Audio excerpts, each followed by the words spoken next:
Hey, everybody. Welcome to this episode of the Millionaire Maker Show. I am your host, Lindsey Anderson. So excited to be here today. I love this podcast. I love being able to come every single week and share with you the latest strategies and methodologies and systems that are really working online today.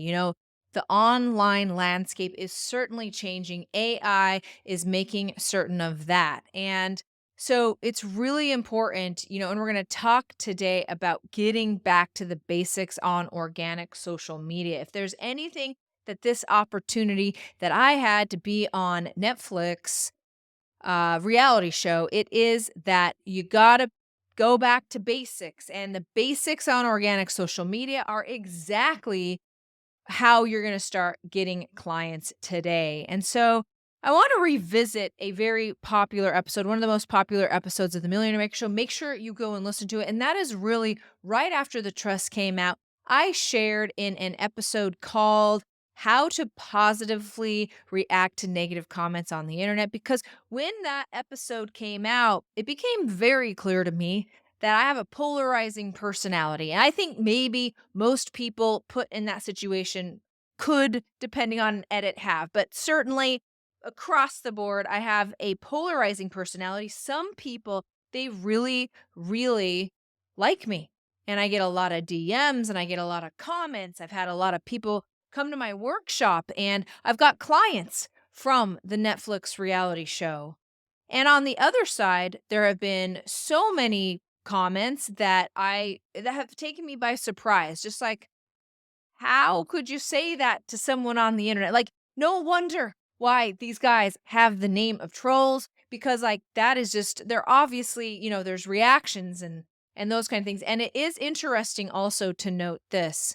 That is my experience that my personality has been polarizing and I think, if you I go to Reddit to try to get a good see what the balance is, Like you go out to Reddit and if you guys have watched the show, Brian, who's just like the nicest guy you will ever meet, like he's going to have mostly positive Reddit threads and a few negative Reddit threads. And I based on what I know about Brian in the house, that's fair.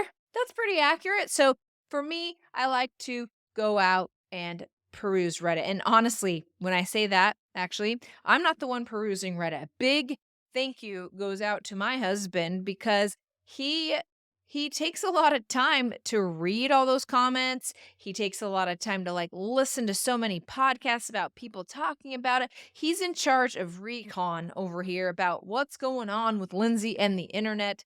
I just have to take a second to thank him because I am able to we'll have our wind down at night and he gives me the what for about what's been happening on the internet because he takes a little bit of time at the end of his day to look into all of that. And so it's pretty nice cuz I personally don't have to read it. Like I cannot personally go out to Twitter dash X, whatever we're calling it. I know what we're calling it.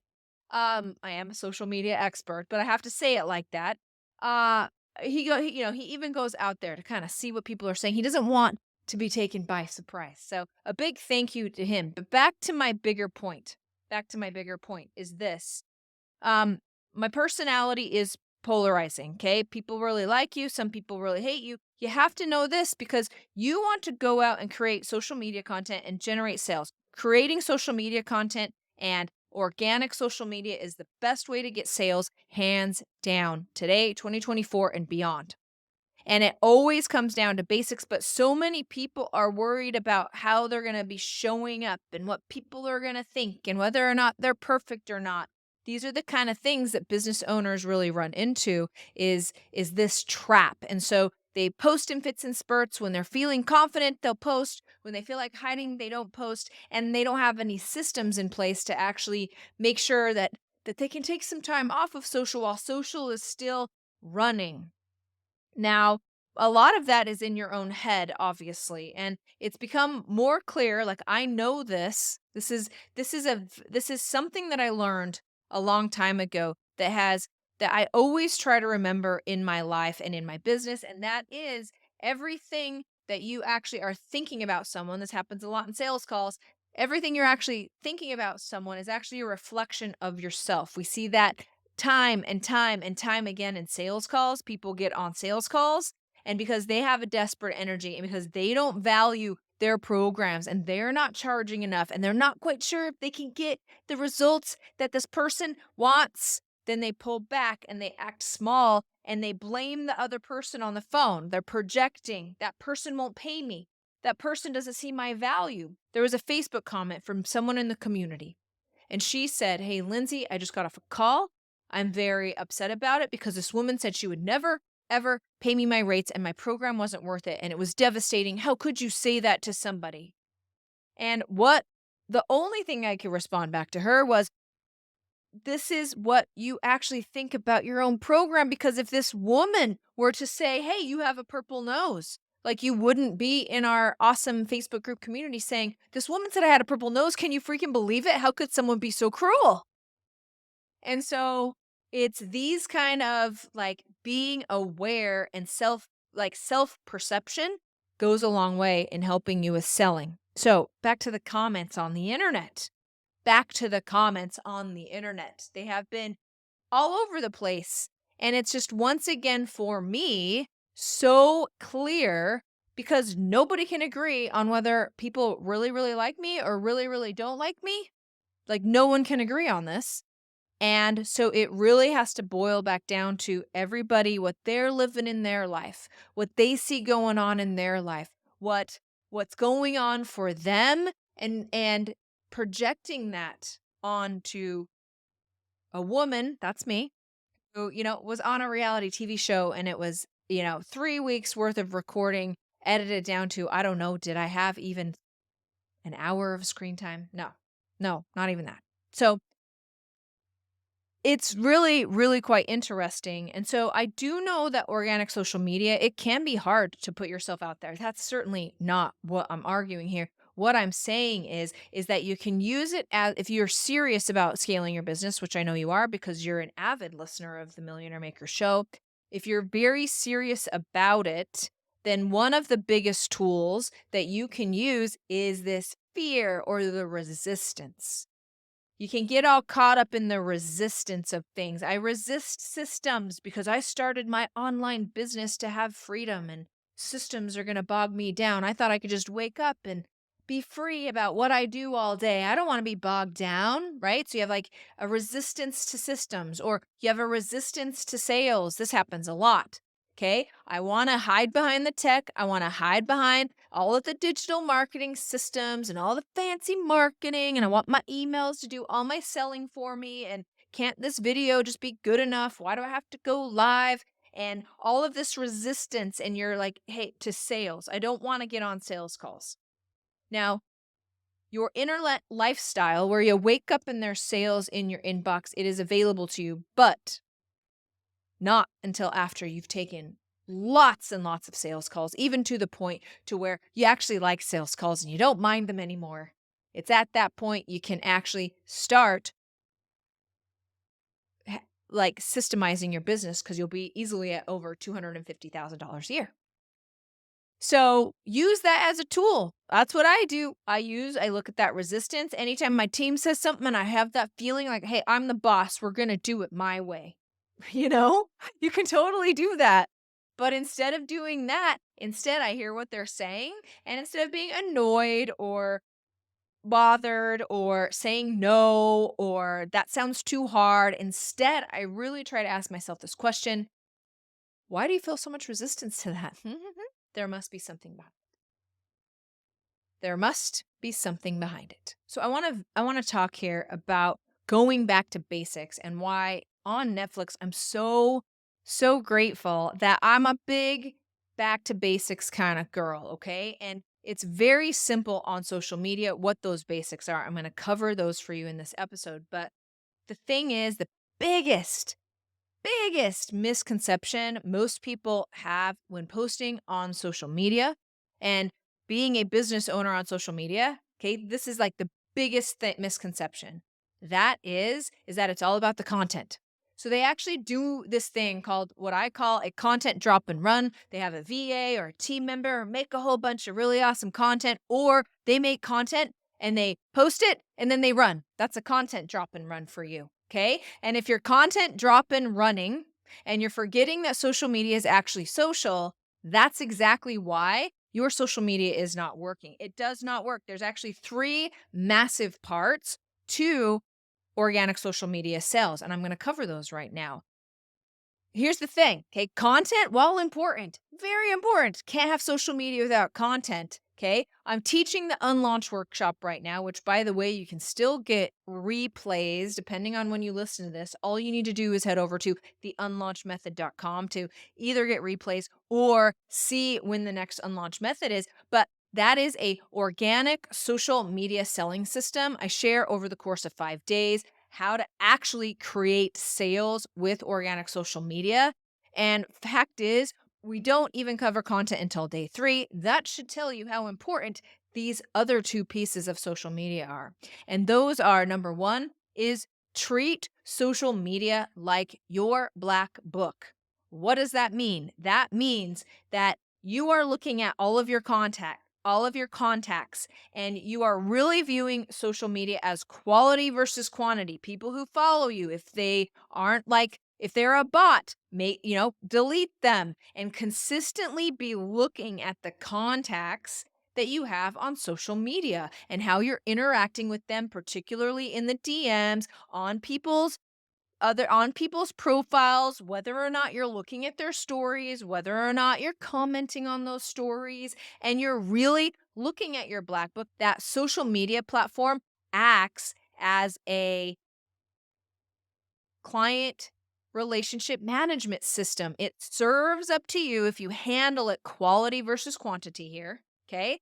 It serves to you. Hey, you haven't heard from Barbara for a while. What do you think about Sally's dog? What are you doing over Joey's business is, launching something. Hey, your colleague actually has a masterclass going on right now. You could probably promote that to your social media, and the next time she'll promote yours.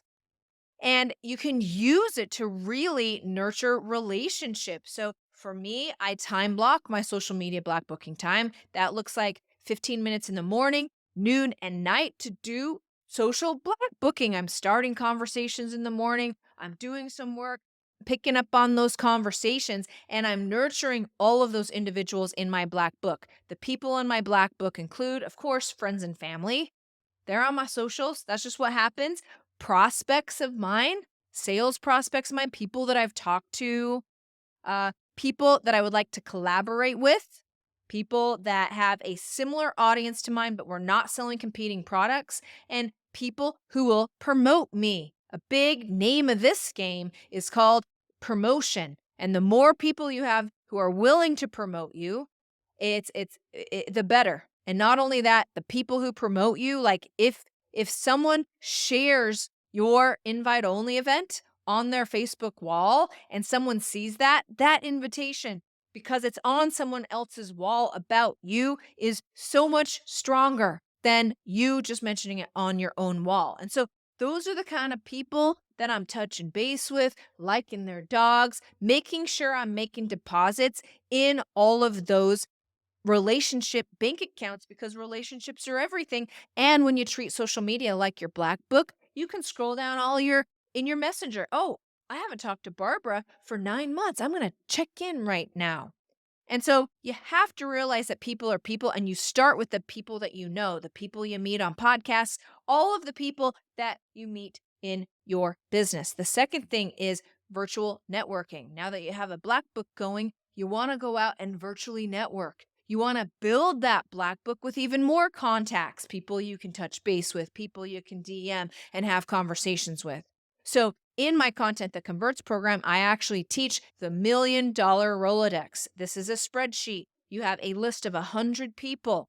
Okay. These are people in your black book. These are people that in your virtual networking time that you want to get to know. So you make sure to stop by their profile. You make sure to look at their stories. You make sure to make comments on their page to let them know that you actually care about them and want to get to know them. I promise you, you do this for 2 weeks. You set your sights on somebody you want to collab with. For 2 weeks, you show real interest in them.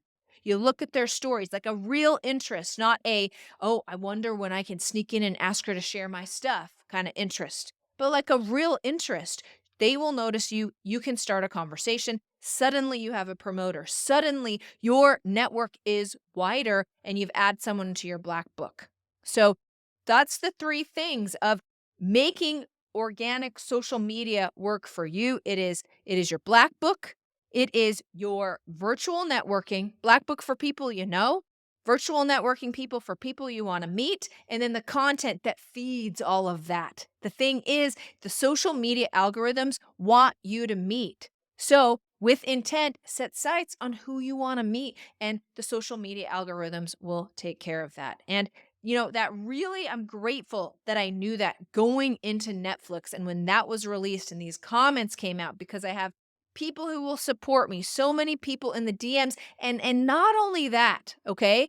It's real people outside, okay? Real people come to your profile and that's the way I eventually, you got to go listen to that episode, but that's the way I eventually felt good about how I handle comments because some of the comments are mean. And instead of getting defensive, okay, I'm just really trying to be like, that is a person. They have, like, they're seeing something that's going on in their life. Like, I'm trying to be empathetic with them and that, like, on a case by case basis, I look at their profile, I try to understand why they're saying this to me. And then I respond with a comment. That's how I felt good about it. You'll want to go listen to that episode if you want to know more. So, those are the three things that you need to know going into organic social media. If it's not working for you, that's probably because you're doing a content drop and run. You're not treating social media like your black book and virtual networking to add people to that black book. All right. Make sure that thank you to everybody who listens to the show. I love all of the comments. Please make sure you follow our social media out at the Millionaire Maker Show. Ask questions. Let me know what episodes you want and really get to know us over there and hang with us out there on social media. We would love to see you there. Until next time, this is Lindsey Anderson. Cheers to you and your success.